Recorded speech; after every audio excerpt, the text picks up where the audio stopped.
வணக்கம் என் அன்பு சகோதர சகோதரிகளை, எப்படி இருக்கீங்க? நான் ரொம்ப சூப்பரா இருக்கேங்க. நீங்க குரூப் 4 எக்ஸாமுக்கு ஜிகே பகுதியில் இந்திய ஆட்சியல் அப்படின்னு சொல்லக்கூடிய பாலிட்டிக்கு எப்படி படிக்கணும், எதில் இருந்து ஸ்டார்ட் பண்ணணும் அப்படின்னு என்ன கேட்டீங்கன்னா, ஃபர்ஸ்ட் இந்த ஒரு 3 யூனிட்டை படிச்சிருங்க. மினிமம் 3ல இருந்து 7 கேள்விகள் உறுதி அப்படின்றதுக்கு கடந்த 10 வருஷம் குரூப் 4 கொஸ்டினை அனலைஸ் பண்ணி ஒவ்வொரு எக்ஸாம்லையும் எவ்வளோ கேள்விகள் கேட்டிருக்கான் அப்படின்றத லிஸ்ட் அவுட்டே பண்ணியிருக்கேன். கூடவே ஒவ்வொரு அந்த 3 யூனிட்ல ஒவ்வொரு யூனிட்லையும் எவ்வளோ கேள்விகள் கேட்டிருக்கான்றத வித் ஆன்சரோட இந்த பிடிஎஃபை ரெடி பண்ணியிருக்கேன். நீங்களே பாருங்க, 2014 குரூப் 4ல 6 கேள்விகள் கேட்டிருக்கான் இந்த 3 யூனிட்ல இருந்து. 2016 குரூப் 4ல 3 கேள்விகள் கேட்டிருக்கான். 2018 குரூப் 4ல 4 கேள்வி. 2019 குரூப் 4ல 7 கேள்வி. அடேங்கப்பா. 2022 குரூப் 4ல 3 கேள்வி. நீங்களே பாருங்க, மினிமம் 3ல இருந்து 7 கேள்விகள் வரைக்கும் கேட்டிருக்கான். இந்த 3 யூனிட் என்ன அப்படின்னு தெரிஞ்சுக்கணுமா, இந்த பிடிஎஃபை எப்படி டவுன்லோட் பண்ணணும் அப்படின்னு தெரிஞ்சுக்கணும்னா இந்த வீடியோவை கொஞ்சம் கூட ஸ்கிப் பண்ணாம ஃபுல் வீடியோ பாருங்க. முக்கியமா நம்ம சேனலுக்கு நீங்க புதுசா இருந்தா சப்ஸ்கிரைபிள் பண்ணிக்கோங்க. கூடவே உங்க ஃப்ரெண்ட்ஸுக்கும் இந்த வீடியோவை ஷேர் பண்ணி விட்டுருங்க. அடுத்ததா கீழே டிஸ்கிரிப்ஷன்ல டெலகிராம் குரூப்புக்கு 2 லிங்க்கும், வாட்ஸ்அப் சேனலுக்கு ஒரு லிங்க்கும் கொடுத்துருப்பேன். ஏதாவது ஒரு குரூப்ல ஜாயின் ஆயிடுங்க. நம்மளுடைய டெஸ்ட் நோட்ஸ் எல்லாம் அதில் தான் ஷேர் பண்ணிட்டு வரோம். சார் எங்கிட்ட டெலகிராம் ஆப்பே இல்லை, ஒன்லி வாட்ஸ்அப் தான் சார் யூஸ் பண்ணுறேன் அப்படின்றவங்களுக்கு இதோ நம்பர் கொடுத்துருக்கேன். 9424230457. இந்த எண்ணுக்கு ஆணா இருந்தா பிரதர் அப்படின்னும், பெண்ணா இருந்தா சிஸ்டர் அப்படின்னும் ஒரு வாட்ஸ்அப் பண்ணிடுங்க. ஏன்னா நம்ம பிரதர் குரூப் சிஸ்டர் குரூப்னு தனித்தனியாக மெயின்டைன் பண்ணிட்டு வரும் ஒரு சேஃப்டிக்காக. சார் நான் குரூப் 4 படிக்க ஸ்டார்ட் பண்ணிட்டேன். ஜிகேல மிக மிக முக்கியமான பகுதி அப்படின்னு பார்த்தா இந்திய ஆட்சியல்னே கொடுத்துருப்பாங்க, பாலிட்டிக். கரெக்டுங்களா? ஸோ அதில் 6th இருந்து 12th வரைக்கும், அதாவது 6th இருந்து 10th வரைக்கும் குடிமையல் படிக்கணும். 11th 12th அரசியல் அறிவுன்ற புத்தகத்தை படிக்கணும். அவ்வளோண்டு படிக்கணுமே. இதில் ஒரு 10 கேள்வி கேட்பான், எப்படி படிக்கிறது, ஒரே குழப்பமா இருக்குங்க அப்படின்னு சொல்றவங்களுக்கு தான் நான் என்ன பண்ணிட்டேன், இதுல மிக மிக முக்கியமான எங்கெல்லாம் கொஸ்டின் எடுக்கிறாங்களோ அந்த ஏரியாஸை மட்டும் செலக்ட் பண்ணி கொடுக்க போறேங்க. அதுல ஃபர்ஸ்டா 10ஆம் வகுப்பு சமூகவியல் புத்தகத்துல, புதிய புத்தகத்துல குடிமையல் பகுதியில இந்திய அரசியல் அமைப்பு, மத்திய அரசு அல்லது நடுவண் அரசுன்னு இருக்கும். உங்க புக்ல எப்படி இருக்குதோ பாத்துங்க. அதுக்கப்புறம் மாநில அரசு அப்படின்னு இந்த 3 யூனிட்டை மட்டும் செலக்ட் பண்ணி கொடுக்குறேங்க. இந்த 3 யூனிட்டுக்கு அவ்வளோ இம்பார்ட்டனா சார் அப்படின்னு கேட்டிங்கன்னா, அதுக்காக தான் கடந்த 10 வருஷம் குரூப் 4 நீங்கள் 2024 எழுத போகிறீங்க. அப்போ 2014 இருந்து குரூப் 4 எக்ஸாம் கொஸ்டின்ஸ் எல்லாத்தையும் அனலைஸ் பண்ணி பார்க்கும்போது இந்த 3 யூனிட்ல இருந்து மட்டுமே மினிமம் 3ல இருந்து 7 கேள்விகள் வரைக்கும் கேட்டிருக்காங்க. இந்த கொஸ்டின்ஸ் எல்லாமே நான் யூனிட் வைஸாக பிரித்தே உங்ககிட்ட கொடுத்துருக்கேங்க.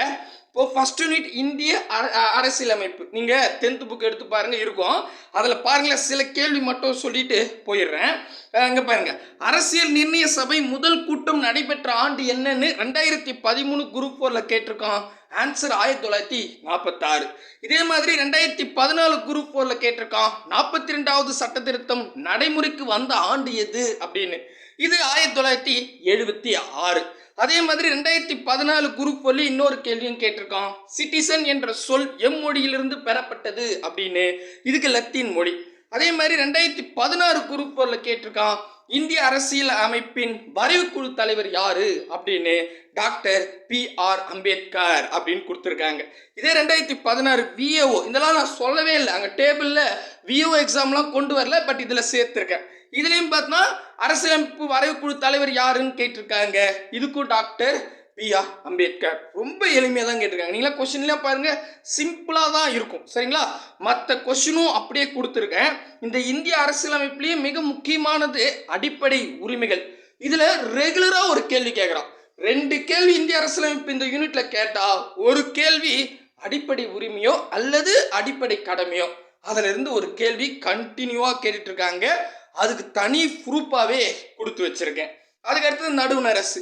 இதில் வந்து பார்த்தீங்கன்னா மோஸ்ட்லி குடியரசுத் தலைவரை பற்றி தான் கேட்குறாங்க. நம்ம குரூப் 4க்கு குடியரசுத் தலைவர் பற்றியோ துணை குடியரசுத் தலைவர் பற்றியோ ஆளுநர் பற்றியோ இல்லாத கொஸ்டினே இருக்காது. நீங்கள் போய் எடுத்து பாருங்க, கடந்த 10 வருஷம் குரூப் 4ல் குடியரசுத் தலைவர், துணை குடியரசுத் தலைவர், ஆளுநர் இவங்க இல்லாத ஒரு கொஸ்டினே இருக்காது.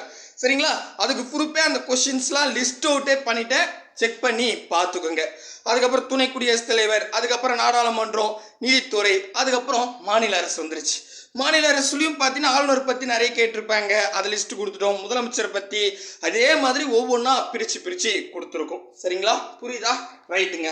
அதுக்கு அடுத்ததா இந்த அடிப்படை உரிமைகள் ரொம்ப இம்பார்ட்டன்ட், அதுலேருந்து ஒரு கேள்வி கேட்குறான்னு அதுக்கு தான் என்ன பண்ணிட்டேங்க பாருங்கள், நம்ம ஸ்கூல் புக்கில் வந்து பார்த்தீங்கன்னா அடிப்படை உரிமைகளுக்கு இந்த பேஜ் படித்தாவே போதும். இதில் தான் அதோட பிரிவுகள்லாம் கொடுத்துருப்பாங்க. சரிங்களா? ஸோ இதில் வந்து எந்தெந்த எக்ஸாமில் கேட்டிருக்கான்றத ஹைலைட் பண்ணியே சொல்லியிருக்கேன். இங்கே பாருங்களேன், இது 2022 குரூப் 4, இது 2019 குரூப் 4, 2014 குரூப் 4. பாருங்கள் எந்தெந்த எக்ஸாமில் கேட்டிருக்கானோ அதெல்லாம் ஹைலைட் பண்ணியே கொடுத்துருக்கேன். ஒரு சில கொஷின்ஸ் உங்களுக்கு ப்ரூஃப் காட்டணுன்றதுக்காக எடுத்துகிட்டு வந்திருக்கேன். 2019 குரூப் 4 எக்ஸாமில் ஒரு கேள்வி கேட்டிருக்கான். இந்திய அரசியலமைப்பு எந்த விதி அடிப்படை உரிமைகளை குறித்து விவாதிக்கிறது அப்படின்னு கேட்டிருக்காங்க. இதுக்கு என்கிட்ட இருக்கிற 10ஆம் வகுப்பு புதிய சமூக புத்தகத்தில் 187வது பேஜ் நம்பர், நான் 2019 எடிஷன் வச்சுருக்கேன். நீங்கள் உங்ககிட்ட இருக்கிறது மேபி பேஜ் நம்பர் மாறுபடும், கண்டென்ட் இருக்கும். சரிங்களா? ஸோ அதில் வந்து பார்த்தீங்கன்னா அதை பாருங்க, அடிப்படை உரிமை வந்து பகுதி 3ல் கொடுத்துருப்பான், 12லேருந்து 35 வரைக்கும் சொல்லுதுன்றான். அப்போ ஆப்ஷன் ஏ தான். பாருங்கள், டைரெக்டாக இருக்கும் கொஷின்ஸ். சரிங்களா? அதுக்கு அடுத்தது 2014 குரூப் 4ல் 42வது சட்ட திருத்தம் நடைமுறைக்கு வந்த ஆண்டு எதுன்னு கேட்டிருக்கான். இது 10ஆம் வகுப்பு புதிய புத்தகத்தில் 190வது பேஜ் நம்பரில் அதை கொடுத்துருக்கான் பாருங்க. 1976ஆம் ஆண்டு வந்து பார்த்தீங்கன்னா அந்த அதை அப்போ தான் வந்து பார்த்தீங்கன்னா 42வது சட்ட திருத்தம் கொண்டு வந்திருக்காங்க, அதை கொடுத்துருக்கோம். சூப்பர் இல்லையா? அதுக்கடுத்தது 2016 குரூப் 4ல் கேட்டிருக்கான். என்ன கேள்வினா, இந்திய அரசியலமைப்பு வரைவுக்குழு தலைவர் யாருன்னு கேட்டிருக்கான். இது 10th நியூ புக்கில் 185வது பேஜ் நம்பரில் இங்கே பாருங்கள், டாக்டர் BR அம்பேத்கர் அப்படின்னு தெளிவாகவே கொடுத்துருப்பாங்க. இங்கேயே பாருங்கள், 2013 குரூப் 4ல் எதுக்கு நான் ஓல்டு கொஸ்டின் பேப்பர்லாம் காமிக்கிறேன்னா சில பேருக்கு ஒரு டவுட் வரும். 2013லாம் புது புக்கு கிடையாது, 2019 20 தான் கொண்டு வந்தாங்க. பட் அந்த கேள்வி இதில் இருக்குதா அப்படின்னு கேட்டிங்கன்னா அதுக்கு தான் ப்ரூஃப் காமிச்சிருக்கேன். நீங்களே பாருங்களேன், அரசியல் நிர்ணய சபை முதல் கூட்டம் நடைபெற்ற ஆண்டு என்னன்னு கேட்டிருக்கோம், 1946. இது நீங்கள் எந்த புக் எடுத்தாலும் இதாக இருக்கும். சரிங்களா? பழைய புக்காக இருந்தாலும் புது புக்காக இருந்தா என்ன? சரிங்களா?